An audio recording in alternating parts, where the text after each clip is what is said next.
¿Cómo están? Pues Sergio, Gloria, muchas gracias por invitarnos a estar aquí con ustedes.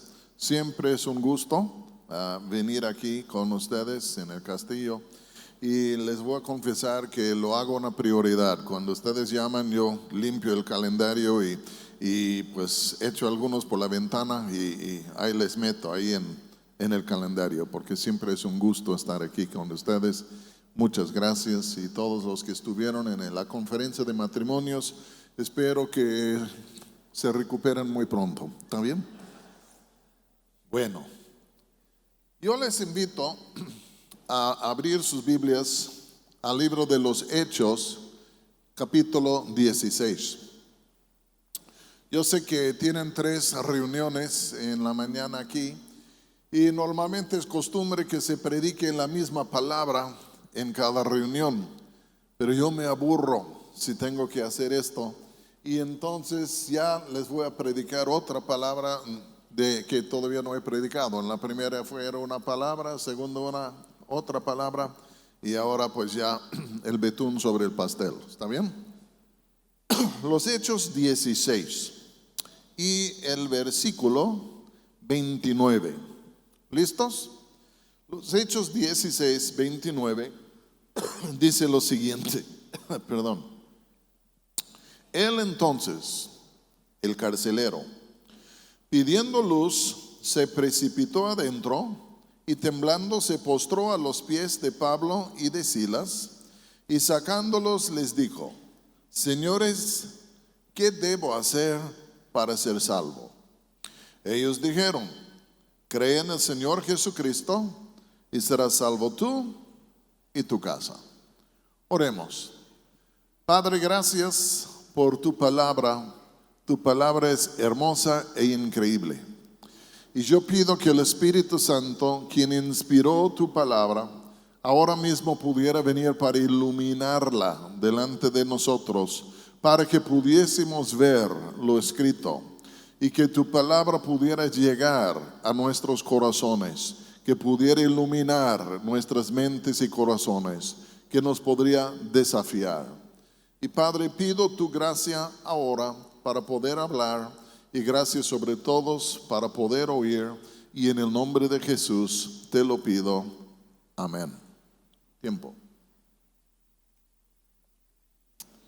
Yo supongo que todos nosotros tenemos nuestros capítulos favoritos en la Biblia, ¿sí o no?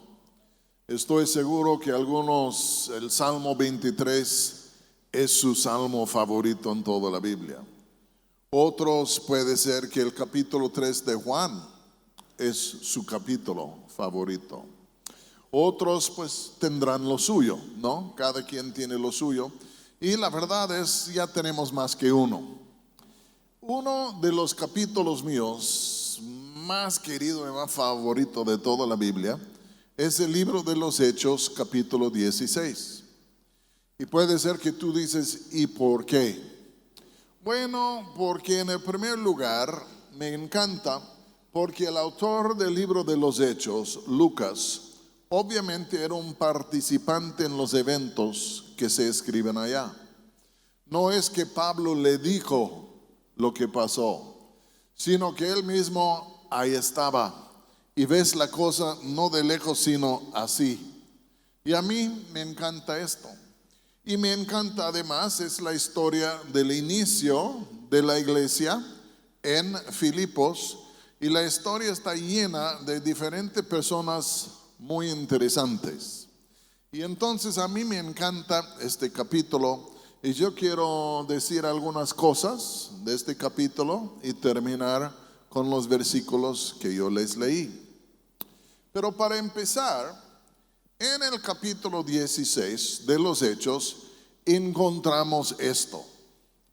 Pablo, juntamente con Silas, ya habían salido de Jerusalén y ya estaban buscando campos nuevos en donde podrían predicar el evangelio para extender la iglesia. Salieron ellos de Jerusalén, primero se fueron a la provincia de Galacia y visitaron a las iglesias allá que Pablo y Bernabé habían fundado en un viaje previo, Y después de visitar a las iglesias de allá, pues hasta que engancharon a Timoteo, que él se uniera al equipo.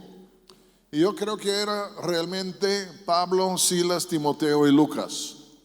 Pero ellos entraron en lo que es el país de Turquía el día de hoy y pasaban por la provincia romana de Galacia visitando las iglesias.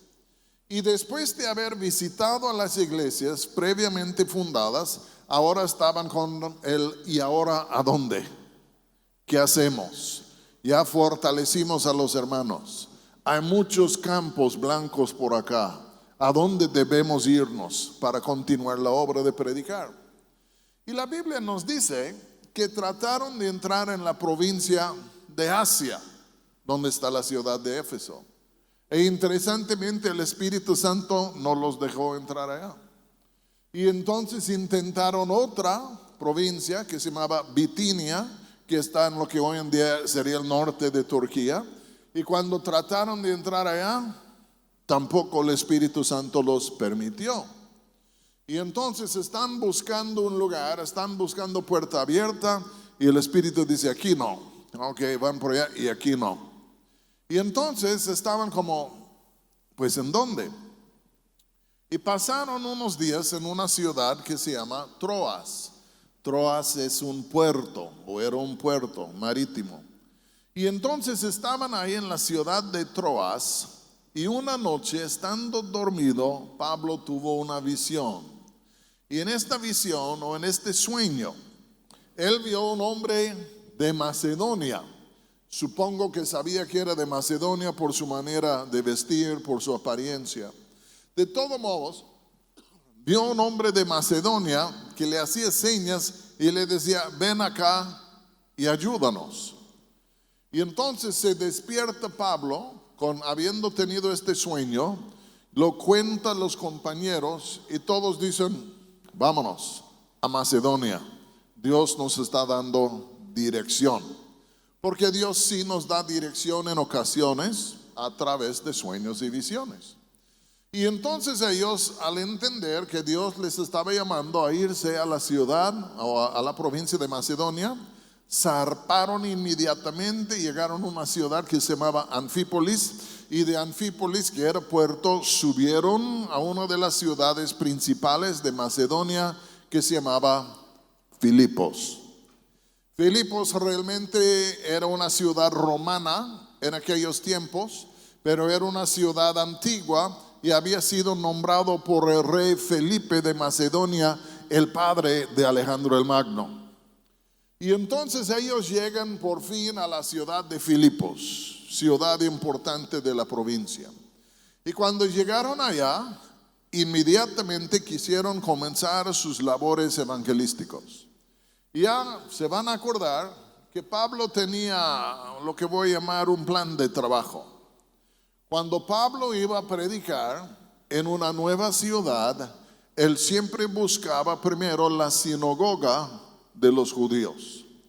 ¿Por qué? Porque eran el pueblo de Dios, el Mesías, el Cristo, Jesús era judío, había nacido de allá, el pueblo judío estaba esperando su Mesías. Y entonces él siempre iba primero a la sinagoga con la finalidad de hacer un anuncio. Y el anuncio era, mira, al que hemos esperado, al que los profetas llamaron, al que en sí sabemos que va a venir, ya vengo a decirles, anunciarles que ya vino. Se llama Jesús de Nazaret. Y este siempre fue el principio de la revolución. Porque algunos compararon lo que él dijo con las escrituras hebreas y dijeron, es así, ya vino él. Entonces lo creyeron, pero otros no le creyeron.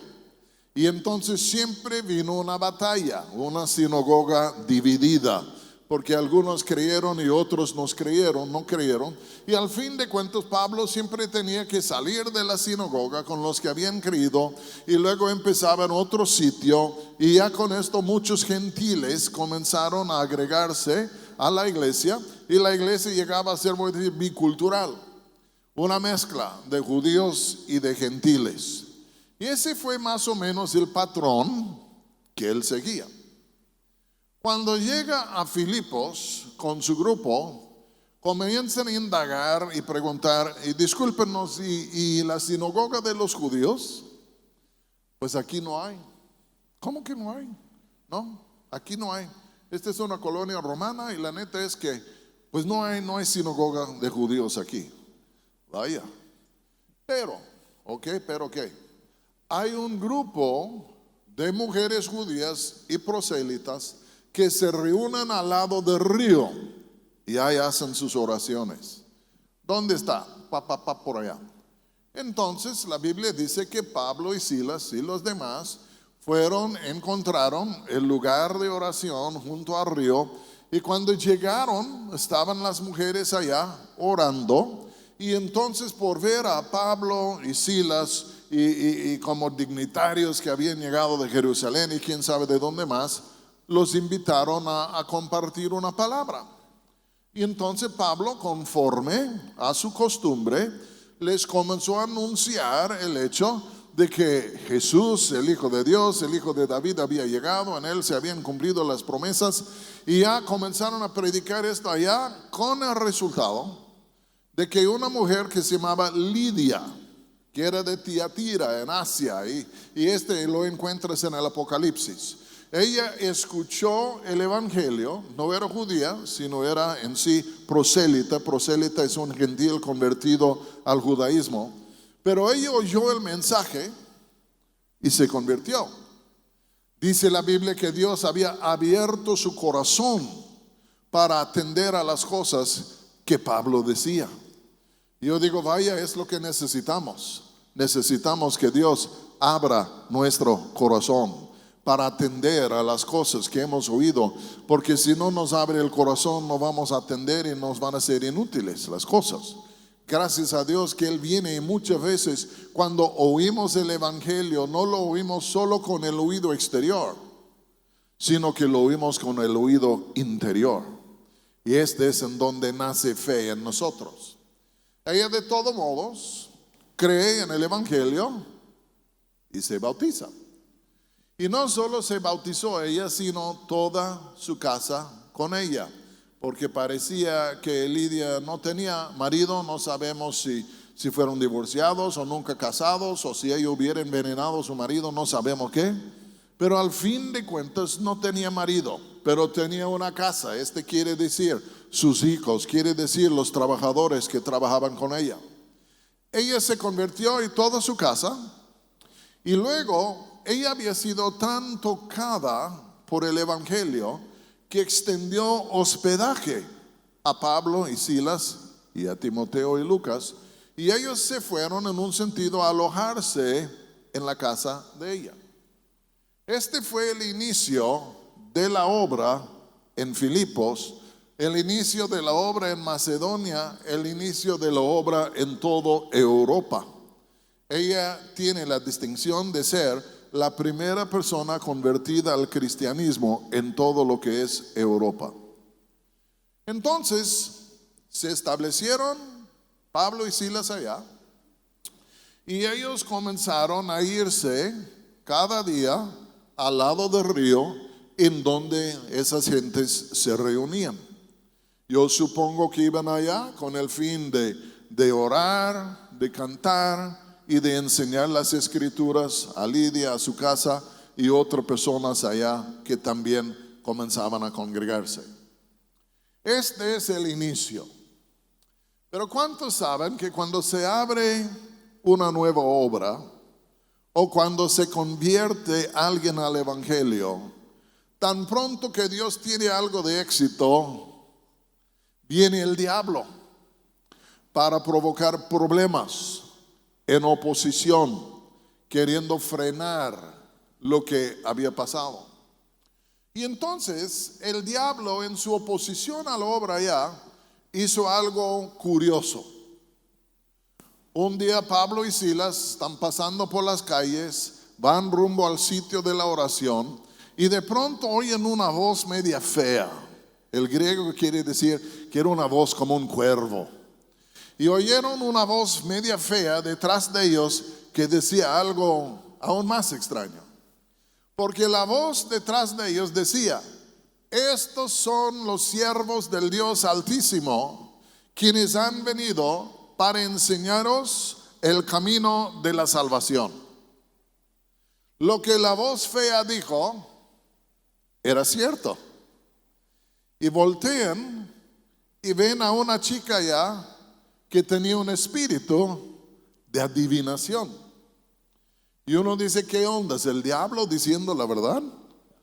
Pero esa chica tenía un espíritu de adivinación. Y el texto nos da a entender que no lo decía una sola vez, sino que parece ser que cuando caminaban en la calle, cada momento cuando encontraban un grupo de personas o una persona solas, ella de pronto se acerca, estos son los siervos del Dios Altísimo que han venido para enseñarnos el camino de la salvación. Como que ella fuera por delante de ellos. Pablo, dice la Escritura, se molestó. Mi pastor una vez dijo que si una mujer así llegara a la mayoría de las iglesias de hoy, le habrían hecho a ella diaconisa. Pero al fin de cuentas, Pablo se molestó, se turbó en su espíritu. Y la Biblia dice, se voltea a esta chica uno de estos días y de pronto dice, sal fuera en el nombre de Jesús. Y cuando él le dijo, sal fuera, tomando autoridad sobre este espíritu en el nombre de Jesús, cuando él le dijo, sal fuera, ¡pum!, se fue. Pablo era un hombre, un apóstol, tenía una autoridad pesada en el reino de Dios. Y dice, sal fuera y ¡pum!, se va ella. Ahora, hace un tiempo yo me hice la pregunta, ¿qué quería lograr el diablo por enviar a esta chica para pregonar en esta manera que ellos eran siervos de Dios? Porque no era convertida ella, nunca hay evidencias de que se convirtió. Entonces yo decía, ¿y qué ondas? ¿Por qué mandó a esta chica con este espíritu de adivinación para decir estas cosas? No lo puedo comprobar, pero les voy a dar mi conclusión. Yo creo que quiso engañar a Pablo y Silas, y por el hecho que ella decía las cosas correctas, quería engañar a Pablo y Silas y hacerles pensar que ella ya era convertida.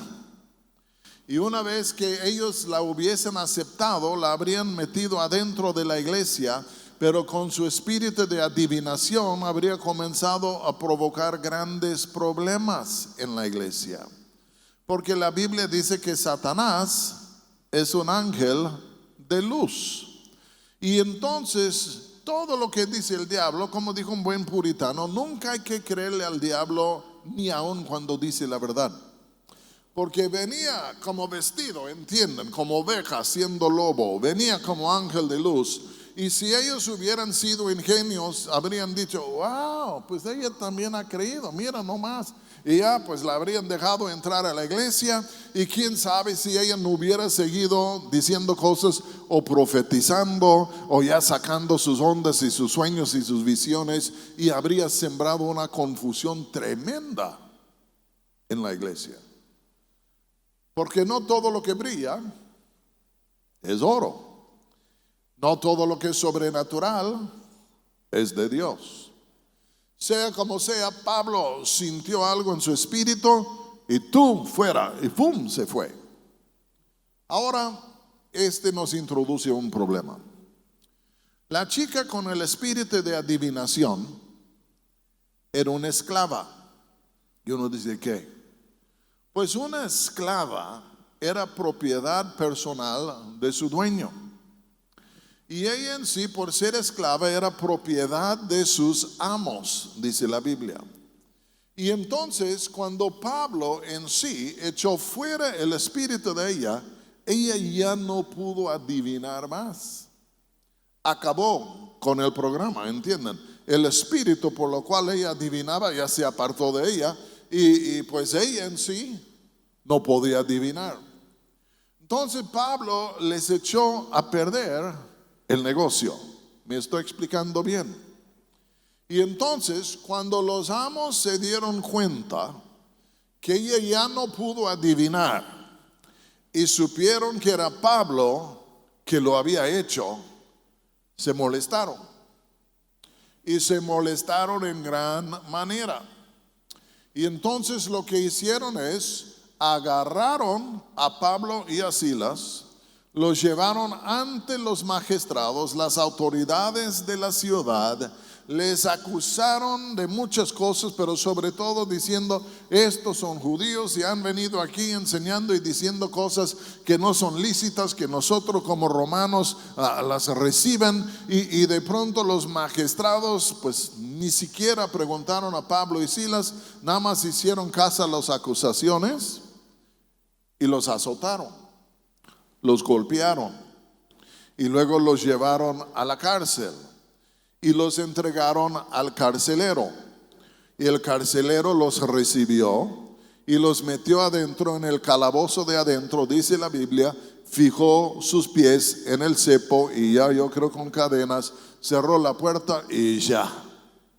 Los dejó ahí adentro de la cárcel ensangrentados, habiendo sido golpeados en la oscuridad, porque no habían luces allá. Y quién sabe cuáles criaturas caminaban ahí en el piso allá. Pero ya las cárceles de aquel entonces eran peores que las de hoy. Nada más voy a decir esto. Satanás estaba en oposición a la apertura de la obra. Primero les quiso engañar. Cuando no les pudo engañar, los persiguió. Y yo creo que hoy en día todavía el enemigo hace cosas así. Conozco a personas que se conviertan a Cristo Jesús y de pronto llegan algunos engañadores de quién sabe de dónde, todo con el fin de engañarlos y corrompir la fe que tienen. Otros reciben persecuciones, amenazas, cositas así, porque el enemigo siempre está en contra. Pablo y Silas, vuelvo a decir, ahí estaban ahora encarcelados. Si hubiera estado yo allá, a lo mejor habría estado regañándole a Pablo. Oye Pablo, ¿qué ondas? ¿Por qué sacaste al demonio? ¿Por qué no me hablaste primero? Mira el pleito, el problema en que nos has metido, ¿entienden? Y quién sabe qué habría dicho Pablo a mí. Pero ellos no hicieron esto, no pelearon. La Biblia dice lo siguiente, que a medianoche, ya, quién sabe cuántas horas tenían allá, pero vamos a pensar si hubiesen salido en la mañana a predicar y todo esto había pasado, ya tenían sus horas ahí en la cárcel, muchas horas de oscuridad, porque quién sabe cuál época del año era, a qué hora se bajaba el sol. Pero ellos ya tenían buen tiempo allá y no habían luces, entienden, en la cárcel, no habían en sí antorchas ni nada, ahí estaban en la pura oscuridad, en medio del frío, el sufrimiento, las heridas no lavadas ni nada, y ahí están. Pero a la medianoche, ¿saben ustedes qué hicieron Pablo y Silas? Comenzaron a orar y a cantar himnos a Dios. Y dice que los presos les oían, pero comenzaron a cantar himnos a Dios y orar. Hace un par de años yo pasé por una situación muy difícil de salud que afectó a Patti también. Y aprendimos una lección y es esta. Tenemos que aprender a cantar en la noche. Tenemos que aprender a cantar en la oscuridad. Porque hay momentos de oscuridad, de sufrimiento, de dificultades que vienen sobre nosotros. Y algunos aprenden a orar, pero tenemos que aprender a orar y a cantar. Porque oramos, Señor, écheme la mano, oramos dándole la gloria y la honra.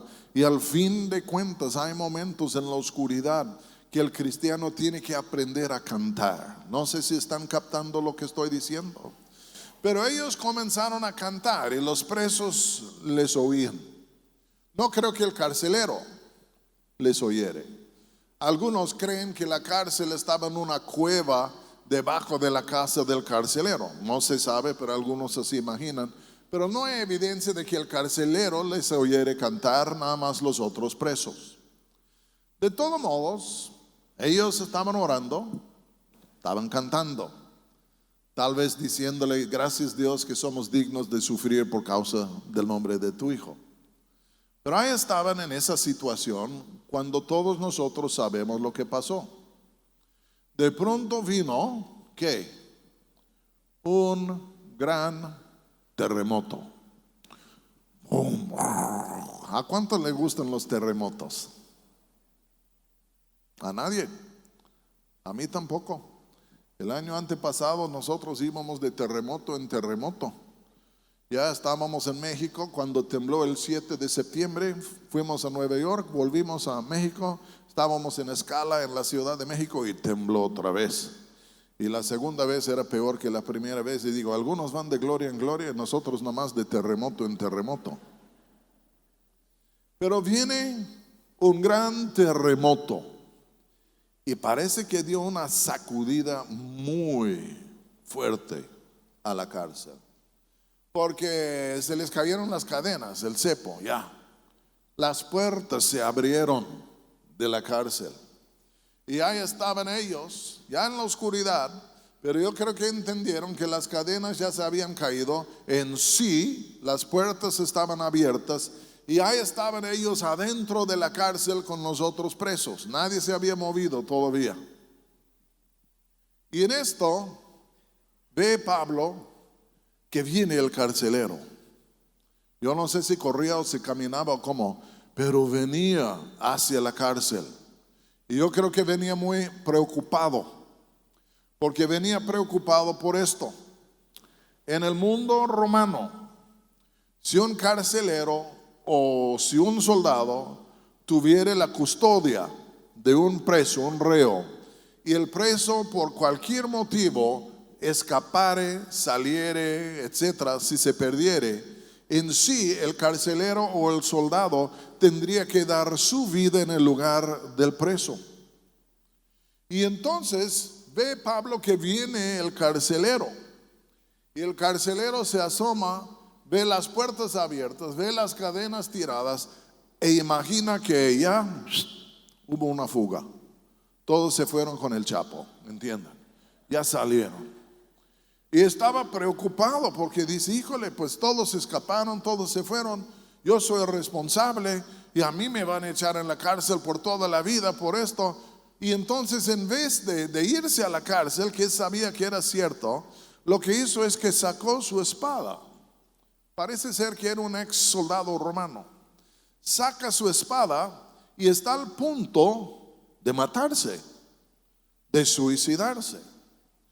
Y cuando Pablo vio esto, les dijo a Silas, cállate, mano, ya mero se mata y nos vamos. No. ¿Qué dijo Pablo? No te hagas ningún daño, no te hagas ningún mal. Y Pablo intervino para salvar al mismo hombre, quien seguro les había tratado muy mal en encarcelarlos, y quién sabe si no hubiera estado involucrado también en esto de azotarles. Pero Pablo interviene ya para que el hombre no quite la vida. Y cuando el carcelero dice Pablo, no te hagas ningún mal, todos nosotros estamos aquí. El carcelero, sacado de onda, yo creo, temblando también, dice la Biblia, vino y se postró delante de Pablo y de Silas y les hizo la pregunta famosa que nosotros tenemos aquí. Señores, ¿qué debo hacer para ser salvo?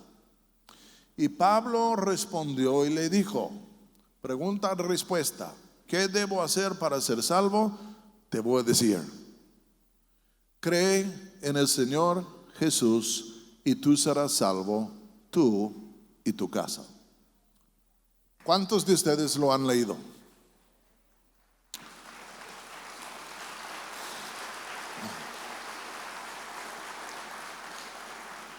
Ahora les voy a confundir,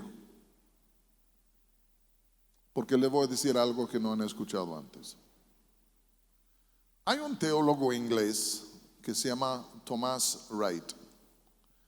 Es un hombre brillante, brillante. Y por eso dice algunas cosas increíbles y otras que son tonterías, por ser un hombre brillante. El año antepasado estaba leyendo su libro, La vida de Pablo. Y él dijo algo, dando como una solución a algo que siempre a mí me había perplejado cuando leo esta historia. Mi perplejidad siempre se ha girado alrededor de esto. Es dudoso que el carcelero hubiera conocido a Pablo y Silas antes del día que fueron entregados a él. Es muy dudoso que Pablo y Silas hubieran tenido tiempo para evangelizarlos. ¿Por qué? Porque estaban siendo juzgados y azotados y ya en la cárcel. Es muy dudoso que ellos hubieran tenido tiempo de evangelizarle a él, aún estando ellos en la cárcel. Como que el movimiento de la historia no se ve realmente ahí un momento cuando Pablo le pudiera predicar el evangelio. Y entonces siempre me ha perplejado esto, porque digo, ¿y entonces cómo es que viene pidiendo salvación si ellos no le hubieran dicho nada de Jesús, si no le hubieran anunciado nada de Jesús? ¿Cómo es que él vino así? ¿Están conmigo hasta ahora? No digo que tengan las mismas perplejidades que yo tengo, pero esto siempre me ha dicho, rascando la cabeza, ¿no? El Thomas Wright dijo algo basado en lo que era la cultura del mundo antiguo, que a mí me entregó y me ayuda a entender esto, creo. En el mundo antiguo greco-romano había una multitud de dioses paganos. Todos los dioses paganos tenían en sí sus devotos, sus seguidores. Pero en el mundo antiguo se creía esto.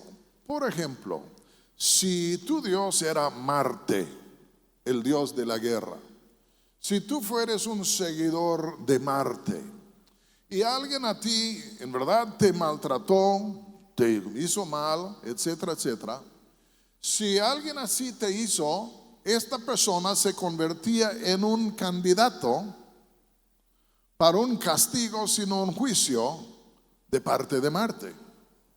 En otras palabras, si alguien maltrataba a un devoto de uno de estos dioses romanos, ellos creyeron que el Dios mismo podría tomar cartas en el asunto para vengarse de aquel que había tratado mal a su devoto. ¿Me estoy explicando bien? Y entonces dice Thomas Wright, dice, yo creo lo que pasó aquí es esto. Terminando todo, el carcelero entendía que ellos eran siervos de un Dios que se llamaba Jesús. A lo mejor solo esto lo extraían, pero de todos modos ellos son seguidores de un Dios que se llama Jesús. Y luego él había participado en el maltrato de ellos, y para agradar a las autoridades les había metido en el calabozo más adentro, sus pies en el cepo, y no dudo que las había maltratado a Pablo y Silas. ¿Están conmigo hasta ahora? Y entonces traen los presos, él los agarra, pam, pam, pam, y ya los mete por adentro, los maltrata, ya ni les lava las heridas ni nada, y los así. Y ellos son seguidores de un Dios extraño que se llama Jesús. Pero ¿qué pasó a medianoche? De pronto, todo comienza a moverse. La cárcel, las puertas se abren. ¿Quién sabe cuántos otros daños hubiesen? Y dice Wright, y yo creo que puede tener razón, dice que el carcelero, habiendo maltratado a Pablo y Silas, que viene en sí el temblor que potencialmente le podría costar la vida, dice Wright que a lo mejor el carcelero comenzó a imaginar que este Dios extraño desconocido que se llama Jesús se estaba vengando de él. Lo estaba castigando por haber maltratado a sus devotos, Pablo y Silas, que traía ahora algo en contra de él por haberles tratado mal. Y entonces, por eso, cuando por fin viene y se hinca delante de ellos, señores, ¿qué debo hacer para ser salvo? Es como si estuviera diciendo, creo que he ofendido a su Dios. Creo que he hecho cosas que no le agradan por la manera en que yo les he tratado. Y entonces, ¿qué debo hacer para ser salvo? ¿Qué debo hacer para reconciliarme con Él? ¿Qué debo hacer para que ya no me lleve este coraje? Para que ya no me lleve este enojo. ¿Qué debo hacer? Y la respuesta de Pablo era increíble. No dijo, pues, ya está molesto contigo, arrepiéntate, porque si no te va a fulminar, aunque en un sentido era cierto, sino que le dijo esto: mira, si tú crees que nuestro Dios tiene algo en tu contra por la manera en que tú nos has tratado y quieres quedarte bien con Él, te voy a decir cómo. ¿Cómo? Cree en el Señor Jesús y serás salvo tú y tu casa. ¿Y quién es el Señor Jesús? Él es el Dios que nosotros servimos. Él vino a este mundo como Dios, pero se hizo carne, como un hombre entre nosotros. Y los judíos lo crucificaron, pero Dios estaba atrás de todo, y su muerte es un sacrificio en lo cual su sangre fue derramada en expiación de nuestros pecados. Y si tú quieres en verdad ser libre, zafarte de su ira, si tú crees que así es, y quieres ser libre de su ira y escapar su castigo, te voy a decir esto: cree en Él. Pero me aceptará porque le ofendí. Es que tú no sabes quién es Él. Él ama a todo el mundo. Y si tú te asinceras con Él, Él te perdonará, porque Él te ama. E inclusive Él murió por ti. Y hasta que creemos que Él nos mandó aquí para que tú pudieras entrar en esto. Cree en el Señor Jesús y serás salvo tú. Cuando tú piensas en Dios, ¿cuál es la actitud que tú imaginas que Él tiene en cuanto a ti? Sobre todo si no eres cristiano. Cuando yo era un joven y no conocía a Cristo, yo pensaba varias cosas en cuanto a Dios. En el primer lugar, creía que era cruel. Creía que era cruel por cosas que me habían pasado. Creía en verdad que no me quería.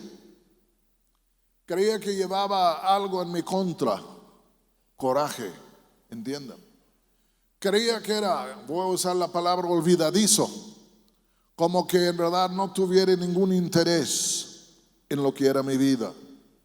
Creía que era inalcanzable, más allá de las estrellas. ¿Quién va por allá?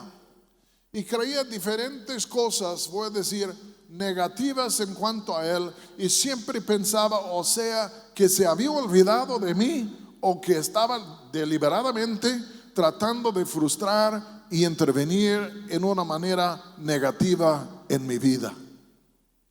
Y esto produjo adentro de mí un temor, pero también voy a lo que llamar un odio, porque decía, hay un contrincante allá en el cielo que no me quiere, y entonces si no me quiere tampoco le quiero, pero ¿cómo peleas con Él? Pero al fin de cuentas no conocía a Dios, no estaba en armonía con Dios y necesitaba ser reconciliado con Dios. Pero nadie puede ser reconciliado con Dios si de antemano no entiende quién es Dios y cómo es Dios y cómo nos mira en verdad. Porque la raza humana hoy en día no entiende quién es Dios y tampoco entiende cómo es que Dios nos mira. Hoy en día le vemos muy indulgente a algunas personas. No, Diosito, Él también hace sus fiestas y al fin de cuentas no le importa cómo vivimos. Porque tenemos muchas imágenes diferentes de quién es y cómo es Dios, que todos son falsos. Pero voy a decir esto: ahí estamos con nuestras ideas raras de quién es Dios, me quiere, no me quiere, está en contra, ya tantas cosas que pensamos. Y por el hecho que vivimos independientemente de Dios, transgrediendo sus mandamientos, vamos destruyendo y esclavizando a nuestras vidas y comenzamos a hundirnos y no hay remedio. Porque nadie puede desatarse, nadie puede desencadenarse y seguimos viviendo independientemente de Dios y no tenemos el remedio para liberar nuestra vida, para poner en libertad, para sanar nuestra vida, para poner nuestra vida en pie y vamos hundiendo y ya. Y alzamos los ojos al cielo y decimos, ¿habrá un Dios? Y si hay un Dios, ¿cómo es? Mi vida ha sido cruel, problemático, mucho dolor, mucho esto, mucho tal. ¿Está a favor mío? No creo. Está en mi contra. Se ha olvidado de mí. Está en contra de mí. Yo creo que el carcelero vino pensando que Jesús, el Dios de Pablo y Silas, estaba sumamente enojado con él. Pero vino y dijo, ¿qué puedo hacer para ser salvo? ¿Cómo puedo quitar la ira de este Dios? ¿Cómo lo puedo hacer para que ya no me esté mirando mal? ¿Cómo lo hago? Por favor, díganme. Mi vida depende de esto. Ok. Cree en el Señor Jesús y tú serás salvo, y tú y tu casa. Ok, creo en Él, pero no sé cómo es. Cree en el Señor Jesús, Jehová nuestro Salvador. ¿Quién es el Señor de toda la creación? Cree en Él, entiende quién es Él, que Él es bueno, que Él es misericordioso, que Él está dispuesto a perdonarte, Él está dispuesto a levantarte, Él está dispuesto a hacer algo en tu vida y de transformarte, porque no es mala gente, es buena gente. No sé si le citaron el Salmo, porque Él es bueno y su misericordia es para siempre. Pero yo creo en esta noche él estaba bajo una sombra de malinterpretación en cuanto a quién era Dios. Y Pablo y Silas le hablaron, le predicaron. Y él les dijo, le dijeron, cree en el Señor Jesús y serás salvo tú y toda tu casa. No solo se interesa en ti, no solo murió por ti, sino que también se interesa en tu casa y murió por toda tu casa. Y si tú crees en Él, tú puedes ser salvo. Yo no conozco casi a nadie aquí, menos los pastores Alejandro y otros 2, 3 más. Yo no les conozco. Yo no sé cuántos de ustedes son cristianos y cuántos no son cristianos. Pero si tú no eres cristiano, estás en una dificultad porque realmente no sabes quién es Dios o cómo es Dios. Tú no sabes si te ve con buenos ojos o malos ojos, si está a tu favor o está en tu contra. No sabes si te quiere ayudar o si te quiere exterminar. No sabes, porque la naturaleza misma nos envía mensajes mixtos. Pero yo te quiero decir algo en esta mañana. Si tú estás aquí y tú no conoces a Jesús, yo te quiero decir algo. Él te ama a ti. Él no es el autor de todos los males de tu vida. Él ha llorado contigo cuando tú no te das cuenta, pero Jesús te ama. Y tú me preguntas, ¿y cómo sabes tú esto? Lo sé por lo siguiente. Él hace 2000 años se ofreció a sí mismo en una cruz en el monte del Calvario, en donde lo crucificaron, lo clavaron a una cruz, le perforaron con clavos, lo azotaron. Él sufrió de una manera indecible e increíble, con un solo fin: de morir en tu lugar por tus pecados, para que no ibas a tener que morir tú en tu propio lugar y por tus pecados. En otras palabras, Él llevó el castigo, el juicio que tú mereces por tus malas obras.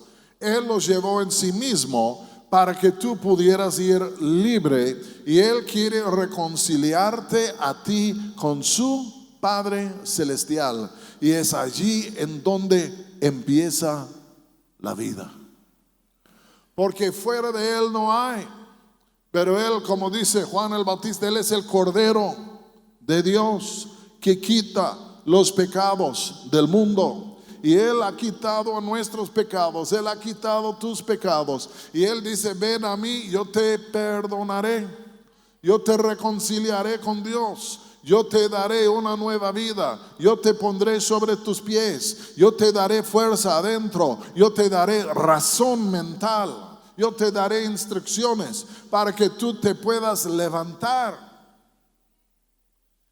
El carcelero oyó esto, ¿y saben ustedes qué hizo? En vez de burlarse de ellos, él creyó con toda su casa. Y ya cuando él creyó con toda su casa, hizo algo increíble. Saca a Pablo y Bernabé de la cárcel, los lleva arriba a su casa y lava sus heridas. Y después les da de comer. Y luego los bautizó a ellos. Toda la familia, Pablo los bautizó. Porque el hombre en esta noche, en este momento, creyendo que era un objeto de la ira del Dios de Pablo y Bernabé, y este es todo otro asunto, no lo estoy negando, pero creyendo que era un objeto de la ira de Dios, descubrió la misericordia de Dios. Porque Dios dice, prefiero misericordia y no sacrificio. Y aquí estamos y decimos, y cómo me mira y cómo piensa de mí, y ya cuál es su actitud. Yo te voy a decir, Dios es un Dios de compasión, te ve en toda tu tristeza y Él te quiere levantar y te quiere poner sobre tus pies. Pero tienes que creer en el Señor Jesús. Y voy a definir la palabra un poco más. No solo es decir, ok, yo creo que Él ahí está. No, es de creer tanto en Él que estás dispuesto a entregar tu vida a Él y decir, Señor, yo renuncio que yo soy el Señor de mi vida. Ahora te declaro Señor de lo que es mi vida, Señor de todo lo que yo soy. Me rindo, me entrego a ti, me hago tu esclavo para que tú me puedas levantar. Y te voy a decir algo, si nosotros hacemos esto con gusto y con alegría y con gozo, Jesús nos quiere y nos levantará, porque no quiere que ninguno perezca, sino que todos procedan a la salvación. No tenemos que seguir en nuestra condenación, en nuestra situación. Puede haber un cambio, y este cambio viene cuando creemos en el Señor Jesús. Y entonces he cambiado la historia un poco. Puede ser que tú eres un cristiano y todavía no has alcanzado a percibir bien lo que es el carácter de Dios. Si es justo, si es santo, si puede ser severo, porque así es Él. Pero quiero decirles esto, Él nos ama, Él nos ama. Y Él prefiere que la misericordia triunfa sobre el juicio, aunque depende de nosotros. Si yo no me humillo delante de Dios, si yo no creo en Dios, si no me arrepiento honestamente de mis pecados, no me puede ayudar.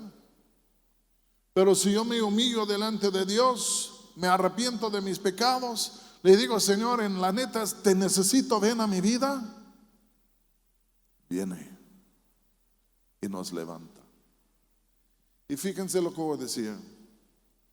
El carcelero no era demasiado mugroso a que Cristo no le quisiera salvar. Los carceleros no eran de la alta sociedad en el mundo romano. La mayoría eran ex soldados, ya tenían su historia, etcétera, etcétera. Habían vivido por la espada por años. Pero no era demasiado mugroso para que Jesús no le aceptara. Porque te voy a decir un secreto. No hay nadie demasiado mugroso que Jesús no está dispuesto a aceptarle. La persona más vil, más feo, más pobre, más etcétera de este mundo, la persona última, Jesús todavía murió por él, todavía está dispuesto a levantarlo, le ama igual, si no más, a la mejor persona que hay en este mundo. porque su corazón es un corazón lleno de compasión, de misericordia y de gracia. ¿Qué dijo el carcelero? Señores, ¿qué debo hacer para ser salvo? Creo que he ofendido a su Dios. Ya mira lo que pasó, yo no quiero que otra cosa pasen así. ¿Qué puedo hacer para quitar este problema con su Dios? Ok, Él castiga, pero también salva. Cree en Él, cree que Él te ama, cree que Él es bueno, cree que Él murió por ti, cree que Él vendrá por ti y lo hará, y tú serás salvo y toda tu casa.